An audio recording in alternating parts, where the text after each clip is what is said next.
अस्सलाम वालेकुम, this is hither Bhattu from defence state.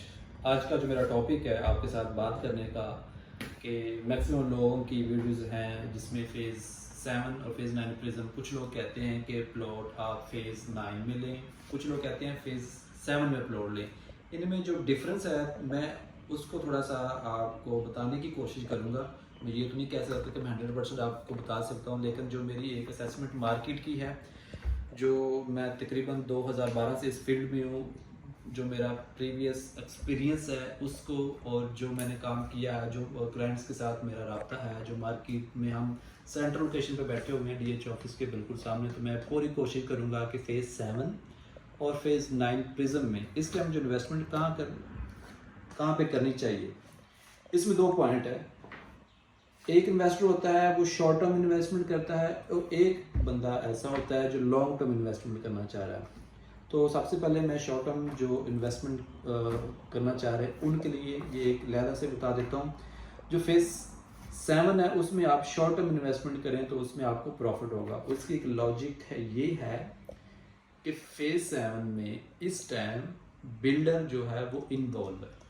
Phase 7 में इस टाइम बिल्डर घर बना के सेल कर रहा है, 5 मरला, 10 मरला और 1 कनाल के। ये पॉइंट जो है, इस पॉइंट का अगर प्रिज्म में हम देखें तो प्रिज्म में अभी तकरीबन कनाल का जो प्लॉट है वो तकरीबन 30 लाख से 40 लाख का रेट उसका नीचे आया है। इसलिए अगर कोई बंदा ऐसा है जो कहे कि मैं फ़ेज़ 9 प्रिज्म में अभी प्लॉट लूँ और शॉर्ट टर्म 6 महीने में बेचूँ तो मुझे प्रॉफिट आ जाएगा, तो मेरा मशवरा यही होगा कि आप फ़ेज़ 9 प्रिज्म में प्लॉट ना लें। इस टाइम आप शॉर्ट टर्म 6 महीने, साल, 1.5-2 साल में अगर प्रॉफिट कमाना चाहते हैं तो फ़ेज़ 7 में प्लॉट लें, क्योंकि फ़ेज़ 6 का अभी मैक्सिमम जो बिल्डर है जिसका घर अभी सोल्ड हो रहा है फ़ेज़ 6 का, तो वो फ़ेज़ 7 में जा रहा है। फ़ेज़ 7 में एक प्लॉट बाय करता है, दूसरे पे अपना वो कंस्ट्रक्शन स्टार्ट कर देता है।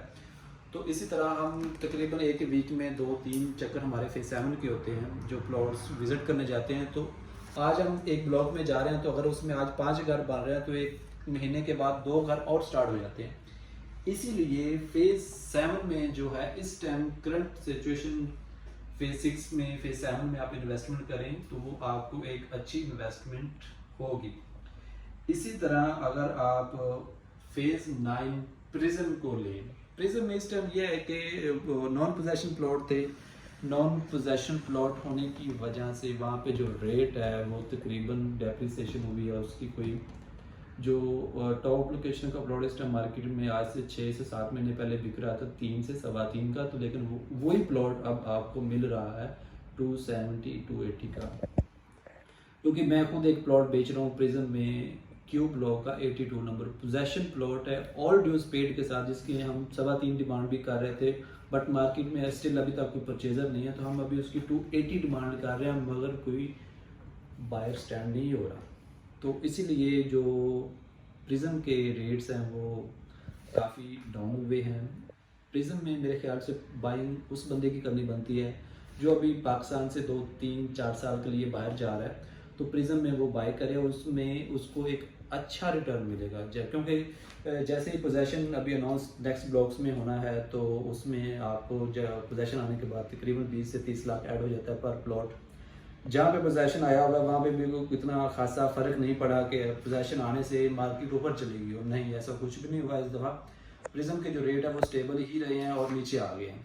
इसीलिए शॉर्ट टर्म जो इन्वेस्टमेंट करने वाला बंदा है उसको फ़ेज़ 7 मैं सजेस्ट करूँगा, और इसके अलावा जो लॉन्ग टर्म इन्वेस्टमेंट करना चाह रहे हैं उसके लिए फ़ेज़ 9 प्रिज्म 100% श्योर है। इन दोनों की जो लोकेशन है, लोकेशन के लिहाज से अगर देखा जाए तो फ़ेज़ 9 प्रिज्म जो है फ़ेज़ 7 से उसका कंपेयर ही नहीं किया जा सकता, क्योंकि फ़ेज़ 7 बहुत पीछे चला जाता है, BRB के साथ लगता है, 6 के बैक पे है और रैक की बैक पे आ जाता है। जो प्रिज्म है उसको तकरीबन मैक्सिमम 10-12 रस्ते लगते हैं प्रॉपरली। जो मेन अप्रोच है आपकी रिंग रोड को, उसका एक अच्छा रास्ता है, आशियाना इंटरचेंज जो है। इसके बाद फ़ेज़ 6 से आप 9 टाउन में जाते हैं, तो जो बेदिया रोड के ऊपर से पहले गुजरना पड़ता था, अब उसका अंडरग्राउंड रास्ता है जो आप फ़ेज़ 6 से एकदम 9 टाउन, और 9 टाउन से फ़ेज़ 9 प्रिज्म एंटर हो जाते हैं, A ब्लॉक में, Q ब्लॉक में, और आगे ऑनवर्ड जो आप जाते हैं ओवरऑल पूरा प्रिज्म आपके सामने आ जाता है। इसको फिर वो रास्ता लगता है आशियाना इंटरचेंज, उसके बाद रास्ता लगता है इसको फेज़ 5 प्रपोज्ड रास्ता है, फेज़ 5 MX जंक्शन से आने वाले वक्त में इसको रास्ता होगा। इसके बाद गजुमता स्टाफ से जो रोई नाला है, रोई नाले से इन्होंने रास्ता आगे अप्रोच देनी है। तो प्रिज्म को बहुत रास्ते लगते हैं। लोकेशन के लिहाज से आने वाला सबसे अच्छा, सबसे खूबसूरत प्राइम लोकेशन जिसके रेट्स अभी फेज 6 के 5-6 करोड़ के हैं, तकरीबन 80% घर बन गया। तो जो प्रिज्म अपनी एक टाइम, प्रिज्म का टाइम आएगा तो प्रिज्म के जो ये कनाल वाले प्लॉट हैं फेज़ 8 से इनके रेट ज़्यादा होंगे, फेज़ 6 से ज़्यादा होंगे, लेकिन हर फेज़ को, हर आने वाली एक नई चीज़ को अपने पीक पॉइंट पे आने के लिए एक टाइम चाहिए होता है। तो ये प्रिज्म वही अपने टाइम से गुजर रहा है। फ़ायदा उन्हीं के लिए है जो अभी बाइंग करेंगे और आने वाले 2-3 साल के बाद उन्हीं के प्लॉट ये पैसे मल्टीपल डबल हो जाएंगे। तो अभी लॉन्ग टर्म खेलना है तो प्रिज्म से अच्छी कोई इन्वेस्टमेंट नहीं है। अगर शॉर्ट टर्म में पैसे कमाने हैं तो फेज़ 7 से कोई अच्छी इन्वेस्टमेंट नहीं। क्योंकि 7 में इसलिए कह रहा हूँ कि अगर आप फेज़ 8 में भी आते हैं तो अच्छा प्लॉट आपको मिलता है 4 करोड़ से 6 करोड़ का। 6 में आप आते हैं तो आपको अच्छा प्लॉट मिलता है इस टाइम कोई 4 से 5, 5.5 का। तो फेज़ 7 एक ऐसी चीज़ है जो एक कनाल DH लाहौर में पोजेशन प्लॉट और एक टॉप लोकेशन का प्लॉट जो है वो आपको सिर्फ मिल जाता है 270 से लेके 3-3.25 करोड़ का। तो इसलिए शॉर्ट टर्म के लिए फेज़ 7 बेस्ट है। और आने वाले वक्त जो है DH का वो फेज़ 9 प्रिज्म में है, आगे फेज़ 10 है, क्योंकि फेज़ 9 प्रिज्म से ही रास्ता फेज़ 10 को मिलना है।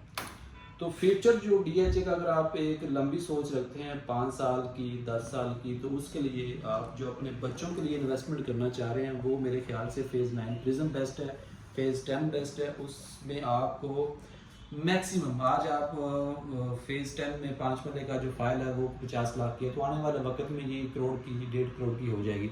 इसी तरह प्रिज्म का जो अभी 5 मरले का प्लॉट है 60 से 70 लाख का है, 1 करोड़ का है। तो जब पोजेशन आगे आगे मिलता जाएगा तो इसके रेट जो है वो 1.5 करोड़ तक जाएंगे। इसी तरह कनाल का प्लॉट जो अभी फिलहाल आपको एक एवरेज प्लॉट जो है 2.25 से लेकर 2.5 करोड़ का मिल रहा है। पोजेशन आने के बाद ये प्लॉट्स जो हैं आपको 3-3.25 करोड़ के बहुत मुश्किल से मिलेंगे। और गोल्फ कोर्स उसका बड़ा खूबसूरत है, थीम पार्क प्रिज्म में दिया हुआ है, जो इससे पहले DH ने थीम पार्क किसी भी जगह पे नहीं दिया। और प्रिज्म की जो एक कटिंग है वो बाकी फेजेस से थोड़ी सी मुख्तलिफ है। एक उसको बहुत खूबसूरत चिड़िया की तरह बनाया है, बट खूबसूरत चिड़िया बनाने के लिए भी एक टाइम चाहिए होता है। DH उस पर अपना पूरा फोकस कर रहा है। और DH के रेट कम होने की एक छोटी सी वजह ये भी है कि उन्होंने जो तकरीबन करंट सेलर ओनर जितने भी थे उनके ऊपर एडिशनल चार्जेस उन्होंने डाले हैं। तो ये सारी चीज़ें इसमें इंक्लूड करके पाकिस्तान के हालात कुछ बेहतर नहीं है, ये सारी चीज़ें ऐड हैं इसमें। इस वजह से कुछ मार्केट फेज़ 9 प्रिज्म की अच्छी नहीं है, लेकिन अभी जो इन्वेस्टमेंट करेगा वो बहुत फ़ायदे में रहेगा। लेकिन अभी जो सेल कर रहे हैं वो वही हैं जिनको ज़रूरत है, किसी जहाँ पे और पैसे लगाने हैं या कोई भी किसी हर बंदे को ज़रूरत होती है। इस टाइम जो फेज़ 9 प्रिज्म में सेलर हैं वो इसी तरह के हैं। मगर फेज़ 7 को मार्केट से कोई फ़र्क नहीं पड़ा, फेज़ 8 स्टेबल अपने वही रेट्स हैं, फेज़ 8 के रेट स्टेबल रह रहे हैं, फेज़ 8 पार्क व्यू के रेट वो नीचे नहीं आए।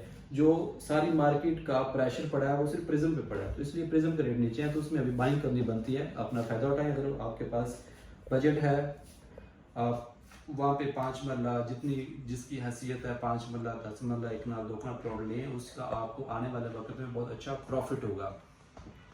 इसमें एक चीज़ और ऐड कर दूँ, जो फेज़ 9 टाउन है उसका नया ब्लॉक आ रहा है F ब्लॉक, जो मार्केट में 9 टाउन की फाइल्स बिक रही हैं। तकरीबन उनका आज रेट जो है वो 74 से लेके 76 का रेट है 5 मरले की फाइल जो 9 टाउन की है। तो उसकी आप फाइल लें और जैसे ही आपका बैलेटिंग में प्लॉट निकलता है तो आपका प्लॉट वही होगा तकरीबन 1 करोड़ से लेके 1.5 करोड़ का। तो ये एक एडिशनल चीज़ इसमें मैं ऐड किया 9 टाउन को। 9 टाउन में अभी इन्वेस्टमेंट बनती है फाइल में। ओवरऑल अगर प्लॉट वहाँ पे लेते हैं तो 1 करोड़ 10-15 से लेके 1 करोड़ 35-40 का रेट है 5 मरले के प्लॉट का। तो ये फेज़ 7 में और फेज़ 9 प्रिज्म में डिफरेंस जो था वो लोकेशन का भी है, करंट सिचुएशन का भी है, मुल्क की हालात का भी है, बिल्डर कहाँ पे है, ये सारी चीज़ें फेज़ 9 में और फेज़ 7 में जो डिफरेंस था वो मैंने पूरी कोशिश की आपको समझाने में। फिर भी कुछ ऐसी चीज़ें हैं जो मैं भी आपको ना बता सकता हूँ या मेरे नॉलेज में ना हो, तो ये सारी चीज़ें। खैर ये मेरा जो यूट्यूब चैनल है इसको प्लीज़ सब्सक्राइब करें डेली अपडेट्स के लिए। हमारा ऑफिस डिफेंस स्टेट है, DH Lahore phase 6A block 45 number पे है। और इसके अलावा किसी किस्म की ये कोई आप लोगों को इन्फॉर्मेशन चाहिए हो, मेरा नीचे नंबर मेंशन है, आप प्लीज़ उस पर रब्ता कर सकते हैं। थैंक यू, अल्लाह हाफिज़।